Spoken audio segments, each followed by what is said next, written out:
প্রথম অভিনয় এবং এত বড় একটা ব্যানারে এত বড় অ্যাক্টরের সাথে আমি আসলে জানতাম না, যেটা আমি আপনাকে বলেছি যে কেন করলাম, কিভাবে এটা শেষ হলো।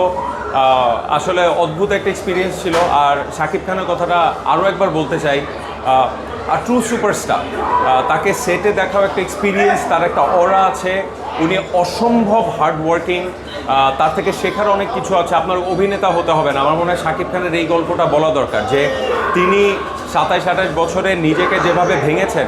আমরা তো একটা কথা বলি যে একটা বয়সের পর আর কিছু হয় না, এটা দুটা উদাহরণ আছে, একটা হচ্ছে শাকিব খান আর একটা হচ্ছে আমি, যেই বয়সেও যে আই এম অলমোস্ট মিড-40s, তারপরেও যে অ্যাক্টিং ইউ ক্যান পারসিউ সেটার ব্যাপারে। এবং শাকিব খান দেখিয়েছেন, তাকে নিয়ে কত কথা যে মাল্টিপ্লেক্সে তার সিনেমা কেন চলবে, কিন্তু শাকিব খান দেখিয়েছেন যে নিজেকে ভাগার সম্ভব।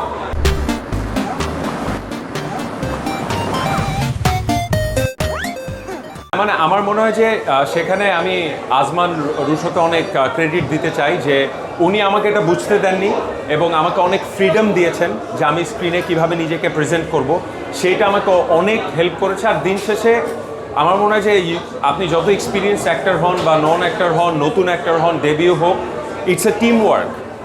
পুরো কয়েকজনের নাম আমি বলতে চাই ইউনিটের, প্লিজ এটা কাটবেন না, আমি চাই যে থাকুক। মোহিত তন্ময়ের কথা বলে যে উনি আসলে আমাকে খুঁজে বের করেছেন।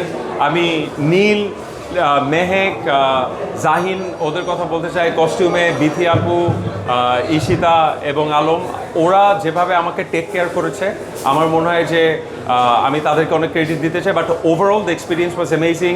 অনেক হার্ড ওয়ার্ক করতে হয়, সিনেমায় যে এত কষ্ট করতে আমার জানা ছিল না।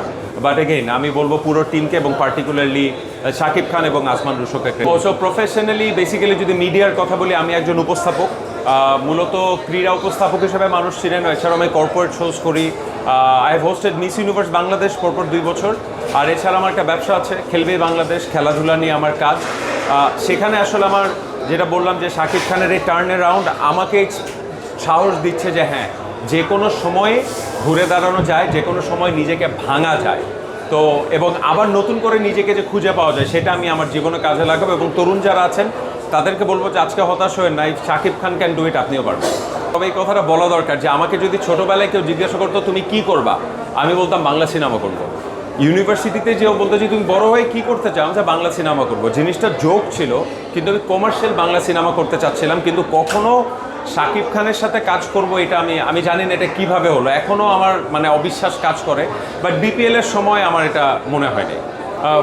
আমার মনে হয় যে আমরা তো ইরানিয়ান ফিল্ম দেখি, অনেক সময় আমরা Mexican, Italian, Japanese, Korean film দেখি, চাইনিজ ফিল্ম দেখি, যেগুলো আসলে ভাষা আমরা বুঝি না। আমার মনে হয় যে ডিরেক্টর যারা আছেন তারা একটা সময় রিয়েলাইজ করবেন যে ওই অডিয়েন্সটাকেও কেটার করা। বাট তার জন্য ভাই আপনি জানেন যে যেহেতু আপনি এন্টারটেনমেন্ট কভার করেন, এন্টারটেনমেন্ট বিট, অনেক টেকনিক্যাল সাপোর্ট লাগবে। ওইটা দিয়ে শুধু কলাকুশলী আর ডিরেক্টরদেরকে দোষ দিলে হবে না।